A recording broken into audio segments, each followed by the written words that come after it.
ዋና ዋና ዜናዎች 4 ኪሎ ሰው የለም ቢባል እንኳን ፋኖ መጥቶ አይዝም።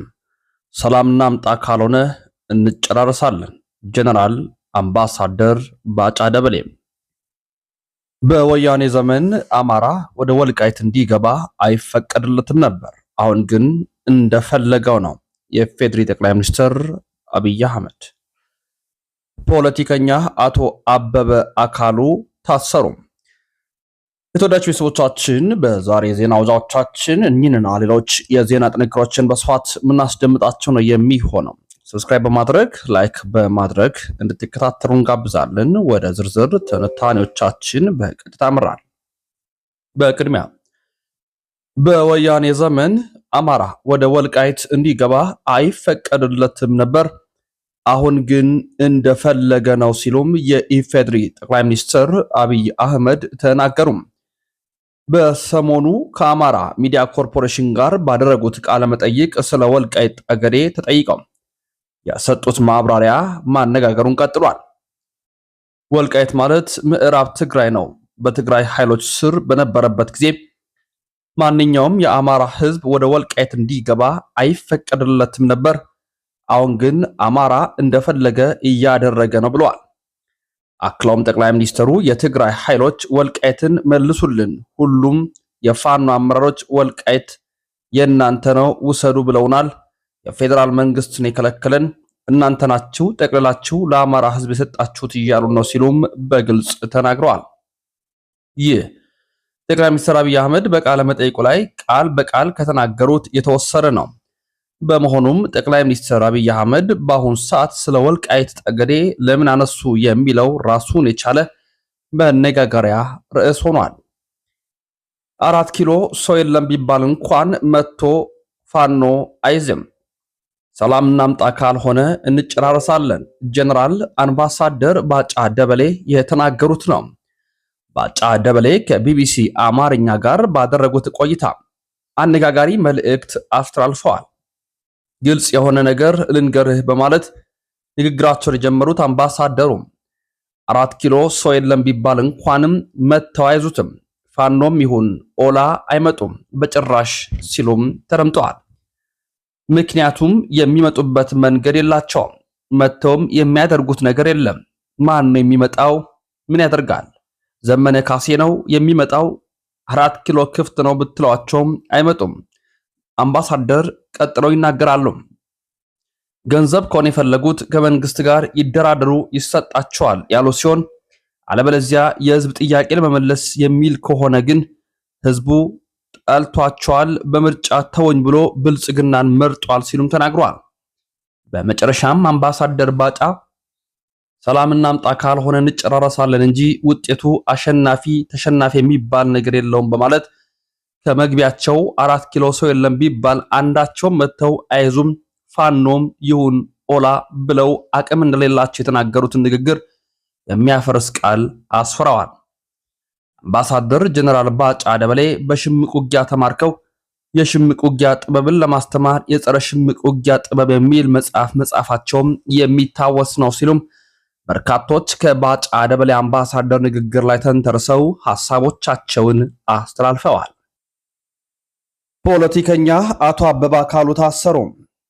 በሰላማዊ የፖለቲካ ትግል የሚያምኑት በየመድረኩ ጦርነት ይቁም በማለት ገዢውን መንግስት የሚሞግቱት ጠንካራ የፖለቲካ ሰው የነበሩት አበበ አካሉ መታሰራቸው ተሰምቷል። የሰላም ድምጾች እጣ ፋንታና የሀገራችን የፖለቲካ ምህዳር አሳዛኝ የሆነ መጥቷል። ፖለቲካዊ ልዩነቶች በንግግር ከመፍታት ይልቅ በኃይል ለመጨኮን መሞከር የችግሮች ሁሉ ምንጭ ነው። የፖለቲካ አክቲቪስትና ተሟጋች አቶ አበበ አካሉ መታሰር የሀገራችንን ወቅታዊ የፖለቲካ ምህዳር አሳሳቢነት በግልጽ የሚያሳይ ሌላኛው ማሳያ ነው። አቶ አበበ በየመድረኩ ጦርነት ይቁም፣ ሰላም ይውረድ በማለት በሰላማዊ መንገድ ገዢውን ፓርቲ ሲሞግቱ የነበሩ ጠንካራ የፖለቲካ ሰው እንደመሆናቸው መጠን እስራታቸው ለሰላማዊ ትግልና የዲሞክራሲያዊ ባህል ግንባታ ትልቅ ማቀዝቀዣ ነው። የነቃ የፖለቲካ ተሳትፎና የተለየ ሐሳብ የሚያቀርቡት ሰላማዊ ሰዎችን ማሰር ማሳደድ መፍትሄ አይሆንም። ይልቁንም ሰላማዊ የትግል መስመር ያጠባል። በህጋዊናም ሰላማዊ መንገድ የሚታገሉ አካላትን ድምፅ ማፈን ህዝቡ በሰላማዊ መንገድ የመለወጥ እምነቱን እንዲያጣ ያደርጋል።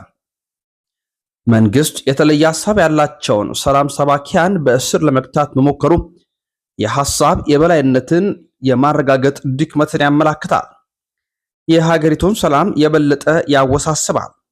ጦርነት እንዲቆም የሚሞግቱ ድምጾች ሲታፈኑ የብጥብጥናም የጦርነት ስሜቶች የበለጠ እንዲያበቡ መንገድ ይከፍታሉ።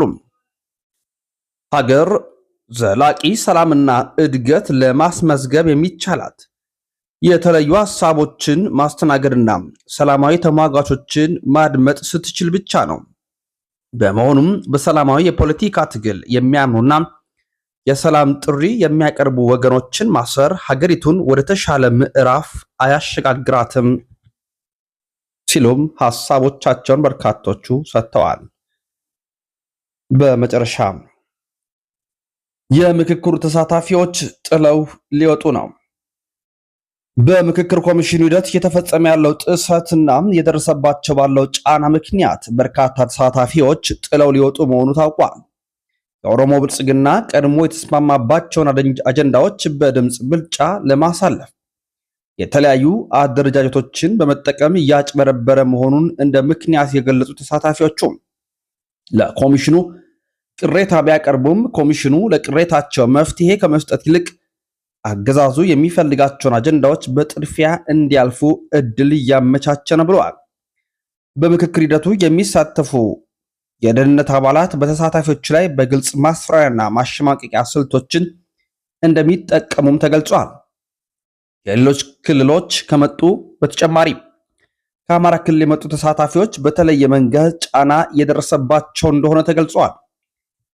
የአማራ ሕዝብ ጥያቄዎችን ከማቃለልና ስልታዊ በሆነ መንገድ እንዲታለፉ ከማድረግ በተጨማሪ በውይይቱ ሂደት አማራ ጨቋኝ ነበር ተብሎ ውይይት እንዲደረግ መሪ ጥያቄዎችን በማቅረብ የኢትዮጵያ እሴቶችን ማንቋሸሽ፣ በአማራ ላይ የሐሰት ትርክቶች አጀንዳዎች እንዲሆኑ በማድረግ ላይ ያተኮረ መሆኑን ገልጸው ቅሬታ ቢያቀርቡም መልስ እንዳልተሰጣቸው አስታውሰዋል። አጀንዳ ያስረዱ የተባሉት ምሁራን ወገንተኛና የኦሮሞ ብልጽግና አጀንዳ የሚሰብኩ መሆናቸውንም ተሳታፊዎቹ ያነሱት ሌላኛው ቅሬታ ነው። ከእስር በላይ የህግ ጥሰቶችና ሂደት ኢፍትሐዊ አድርገዋል ባሏቸው ሴራዎች ምክንያት የምክክር ሂደቱ ቅቡልነት የሌለው ሆኗል ያሉት ተሳታፊዎቹም በይስሙላ መድረክ ላይ ተሳትፎ ለብልጽግና ውሳኔዎች ህጋዊነት መስጠት ለህዝብም ሆነ ለሀገር ህልውና የሚተርፍ ታሪካዊ ስብራት በመሆኑ ከምክክር ሂደቱ ሙሉ በሙሉ ራሳቸውን ለማግለል እየተገደድ ነው ሲሉ ገልጸዋል። ሂደቱ የገዢውን ፓርቲ ፍላጎት ህጋዊ ለማድረግ የተዘጋጀ ፖለቲካ ድራማ ሆኗል ያሉ ተሳታፊዎቹም በምክክር ስም የተሰራ ያለው ሴራ የሀገርን ችግር የበለጠ የሚያወሳስብ እንጂ የሚፈታ አይሆንም ብለዋል። በሂደቱ የነበረውን ጥሰትና ሴራም ለህዝቡ ለዓለም አቀፍ ማህበረሰብ እንዲያሳውቁም ገልጸዋል። በርካታ የምክክሩ ተሳታፊዎች ራሳቸውን ስለሚያገሉበት ሁኔታ የተወያዩ እንደሆነና ከምክክር ሂደቱ የመውጫ ማኒፌስቶም ኤግዚት ማኒፌስቶ እያዘጋጁ የመሆናቸውን ማወቅ ተችሏል። በሌሎች መረጃዎች በቀጣይ ጥንክር የምንመጣ ይሆናል።